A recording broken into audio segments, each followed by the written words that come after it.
40 ಜನ ಇದ್ದಾರೆ, ನಾವು ಹೋಗ್ತೀವಿ, ಬಿ ಜೆ ಪಿ ಕ್ಷೇತ್ರ ವಾತಾವರಣ ಬೆಳೆಸ್ತಾ ಇರ್ಬೋದು. ಮತ್ತು ಕೆಲವೊಂದು ಮೀಡಿಯಾ ಅಂತಿದ್ದಾರೆ ಎದ್ದ ತಕ್ಷಣ ಪಾಪ ಅವ್ರು ಇದನ್ನು ಹವ್ಯಾಕ್ ಕ್ರಿಯೇಟ್ ಮಾಡುವಂಥ ಕೆಲಸನೂ ಮಾಡ್ತಾ ಇರ್ತಾರೆ. ಅದು ಕಾರಣ ಇರ್ಬೋದೇನೋ, ಆದರೆ ಈಗಿನ ಮಟ್ಟಿಗೆ ಮಾತ್ರ ಅದು ಸತ್ಯ ಅನ್ನಿಸ್ತಾ ಇಲ್ಲ.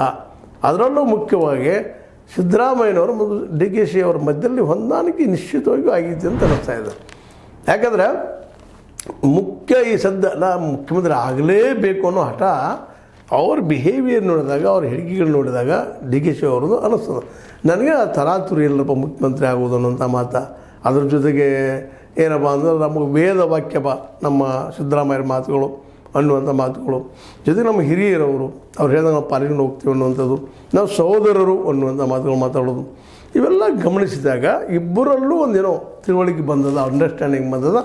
ನಾವು ತಿಕ್ಕಾಡಿದ್ರೆ ಮೂರನೇದವರೆಗೆ ನಾವು ಲಾಭ ಮಾಡಿಕೊಟ್ಟಂಗೆ ಆಗ್ತದೆ. ಮತ್ತು ಇಡೀ ಇಂಡಿಯಾದಲ್ಲಿ ಉಳಿದಿದ್ದು ಇದು ಕರ್ನಾಟಕ, ಇನ್ನೊಂದು ತೆಲಂಗಾಣ ಮತ್ತು ಹಿಮಾಚಲ ಪ್ರದೇಶ ಬಿಟ್ಟರೆ ಮತ್ತೆಲ್ಲೂ ಇಲ್ಲ. ಇರ್ಬೋದು 99 MP ಗಳಿರ್ಬೋದು, ಇಲ್ಲಂತಲ್ಲ. ಆದರೂ ಇವತ್ತಿನ್ನೂ ತೊಂದರೆಯ ಅತ್ಯಂತ ಖತರ್ನಾಕ್ ಸ್ಥಿತಿಯಲ್ಲಿ ಕಾಂಗ್ರೆಸ್ ಅದ.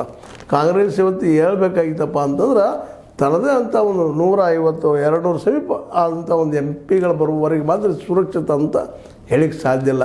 ಯಾಕಂತಂದ್ರೆ ಈಗ ಏನಿದ್ರು ಇವತ್ತು ಡೆವಲಪ್ ಆಗ್ತಾ ಇರೋದು ರಾಹುಲ್ ಗಾಂಧಿಯವರ ಇಮೇಜಿಂದಾಗಿ, ಅವರ ಏನು ಪಾದಯಾತ್ರೆಗಳಿಂದಾಗಲಿ ಅಥವಾ ಮತ್ತೊಂದು ಜನರಿಗೂ ಭೇಟಿ ಆಗೋದ್ರಿಂದಾಗಲಿ ಇವತ್ತು ಹೊಸ ರೂಪ ಬರ್ತಾ ಇದೆ. ಆದ್ರೆ ಇಲ್ಲಿ ನೆನಪಿಡ್ಬೇಕಾಗಿದೆ ಏನಪ್ಪ ಅಂದ್ರೆ ಬಿ ಜೆ ಪಿಗೆ ದೊಡ್ಡ ಆಲದ ಯಾವುದಂದ್ರೆ ಆರ್ ಎಸ್ ಎಸ್ ಅನ್ನುವಂಥದ್ದು ಏನದ ಒಂದು ಸಂಘಟನೆ ಇವತ್ತಿಡೀ ಬಿ ಜೆ ಪಿಗೆ ದೊಡ್ಡ ಆಸರ ಅದು.